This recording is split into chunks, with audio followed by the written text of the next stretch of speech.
Before we had clocks, and certainly before we had time zones, telling time was a wonderfully local and uncomplicated affair.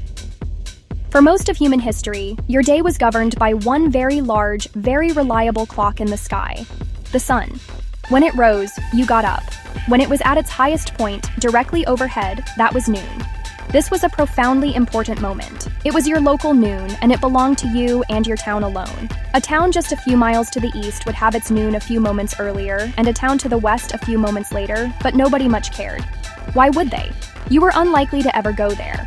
And if you did, you certainly wouldn't be traveling fast enough for the difference to matter. This method, known as apparent solar time, was perfectly sufficient for a world that moved at the speed of a horse or a sturdy pair of legs. People used sundials. The shadow cast by the gnomon, that's the sticky-up bit in the middle, would creep across a marked dial. Church bells would often ring at noon, signaling the midpoint of the workday, a time for prayer, or perhaps just a good moment to have a sandwich.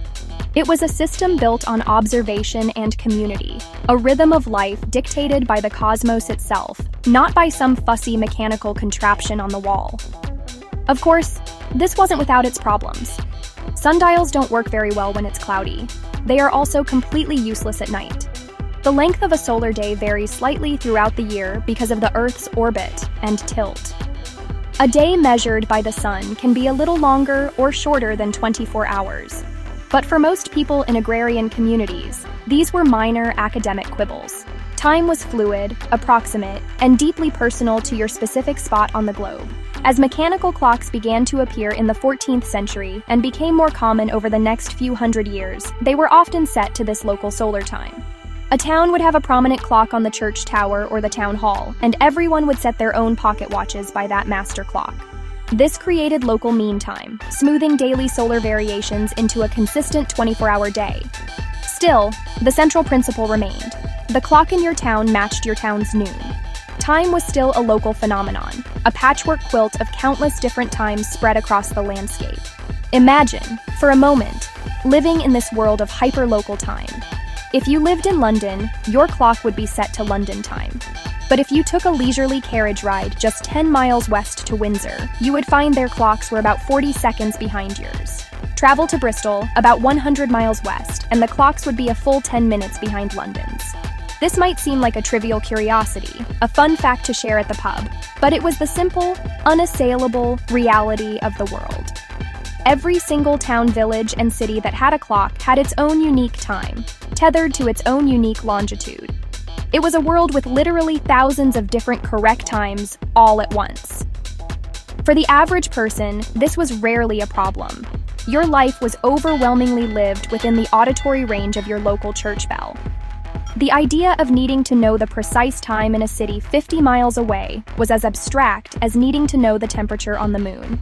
You conducted business with your neighbors, you visited family in the next village over, and the slight, unnoticeable shift in the local noon was something you adjusted to without a second thought. It was a system built on observation and community, a rhythm of life dictated by the cosmos itself. The single invention that blew this whole comfortable system of local time to smithereens was the railroad. The arrival of the steam locomotive in the 1830s was as disruptive to the 19th century as the internet was to the 20th. Suddenly, people and goods could move at astonishing speeds. 30 miles per hour, 40 miles per hour, even 50 miles per hour. A journey that had once taken a full day by horse-drawn coach could now be completed in just a couple of hours. This was a miracle of engineering and progress, but it created a temporal nightmare of the first order. The world had gotten faster, but time itself was stuck in the slow lane. Consider the predicament of a railway operator. You want to create a timetable. AI. Simple document telling people when a train will depart from one station and arrive at another. But which time do you use? If your train starts in Bristol and ends in London, a journey of about 120 miles, do you use Bristol time or London time? Remember, they are about 10 minutes apart. If you print the departure in Bristol time and the arrival in London time, the schedule itself will have a 10-minute discrepancy baked right into it, which is bound to confuse everyone. And if you use only London time for the whole line, then every station master in every town along the way has to keep two clocks. For many people, the solution to a big, complicated problem often starts with a small personal moment of frustration. And so it was with the invention of standard time. The story centers on a man named Sir Sandford Fleming. Fleming was a Scottish-born Canadian engineer. He was a brilliant surveyor. He was instrumental in building Canada's vast railway network. He was a man who understood the importance of precision. In 1876, Fleming was traveling in Ireland. According to his meticulously planned itinerary, he was due to catch a train in the town of Bandon. He arrived at the station in what he thought was good time, only to watch in dismay as his train pulled away without him. When he indignantly consulted the station master, he discovered the source of the problem. His printed timetable listed the departure time as 5:35 p.m., but that was 5:35 p.m. Dublin time. The local time in Bandon, where he stood, was different. The train had departed on schedule according to the local clock. He'd missed his connection because of a simple, absurd difference in local mean times. It was a moment of supreme irritation that sparked a world-changing idea. For a man like Fleming, building a transcontinental railway across territory that would span 5.5 time zones, this small incident was a microcosm of a much larger problem. He realized the issue wasn't just inconvenient timetables. It was about how the entire world measured its day. The system of every town for itself was an antique, a relic from a pre-industrial age, and it was holding back the modern world he was helping to build. Fleming returned to Canada with a revolutionary concept buzzing in his head. Sir Sandford Fleming did not invent time, nor did he invent the 24-hour day. He proposed a rational, elegant system for organizing time across the globe. Armed with the zeal of a man personally inconvenienced, he began a relentless campaign. He wrote papers. He gave lectures. He petitioned scientific societies and governments. His initial single, universal time idea met resistance. People were attached to local noon and the idea of the sun being highest at midday. Fleming's cosmic time felt abstract and strange. Realizing one world time was too radical, Fleming refined his proposal. He suggested dividing the world into 24 zones. Each zone, ideally, 15 degrees of longitude wide, which is the distance the Earth rotates in 1 hour. Within each zone, clocks would show the exact same time. Neighboring zones would differ by 1 hour. No more weird, minute differences between cities. Time differences would be clean, whole hours. That was the genius. It kept the link between your watch and the sun. Noon, still near midday, while ending the chaos of infinite local times. Instead of thousands of local times, just 24. A traveler from New York to Chicago would set their watch back 1 hour. To make any system of global time work, you need two fundamental things: a starting point and a common unit of measurement. Fleming's plan for 24 one-hour zones was the unit, but where on earth do you start counting from? This was a surprisingly contentious issue.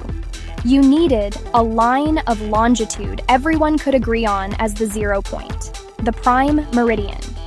From this line, all other time zones would be measured, either ahead of it or behind it. For centuries, different nations had used their own prime meridians, often running through their own capital cities: Paris, Madrid, Philadelphia, and other capitals, which was a cartographical and navigational mess.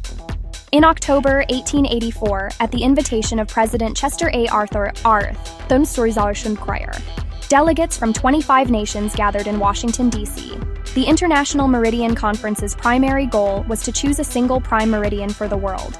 The British argued forcefully for Greenwich.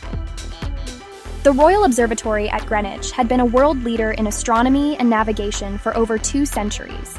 Over 70% of the world's commercial shipping already used charts based on the Greenwich Meridian. Choosing any other line would have meant redrawing most nautical maps, expensive and chaotic. After much debate, the French were unhappy. The conference voted overwhelmingly in favor of Greenwich. The longitude through the Royal Observatory was officially designated 0 degrees.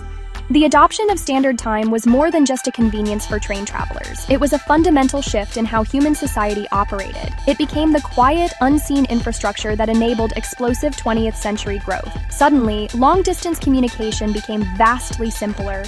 When you sent a telegraph from London to New York, you could now know with certainty what time it was there. This was revolutionary for businesses, stock markets, news agencies, all relying on timely transmission across continents and oceans. International trade and shipping benefited immensely. A ship's captain could calculate longitude more reliably, coordinate arrival times with distant ports, and companies could schedule shipments between Manchester and Bombay with confidence. Standardization reduced uncertainty, minimized costly delays, and greased the wheels of a truly global economy. Born from a missed train and a surveyor's frustration, this quiet, rational system became an essential, unsung pillar of our interconnected world. In an age of instant global communication, where you can have a video call with someone on the other side of the planet, one might wonder if time zones are still relevant. Some have even echoed Sir Sandford Fleming's original idea, Coordinated Universal Time, or UTC, the modern successor to GMT. Imagine if it were 1400 UTC everywhere in London, that would be mid-afternoon. In New York, it would be morning. In Tokyo, it would be late at night. It sounds simple, but it would require a massive mental shift. Time zones connect clocks to the natural rhythm of the day. Most people prefer to wake up work during the day and sleep at night. Time zones keep our clocks aligned with the solar cycle. Having noonfall around 12 p.m. is just plain convenient. It provides a common social framework. We instinctively know that 9 a.m. is the start of the workday, 7 p.m. is dinner time, and 11 p.m. is late. Today, time zones are the silent workhorses of the global economy. They are a 19th century solution that has proven to be remarkably durable and indispensable in the 21st century.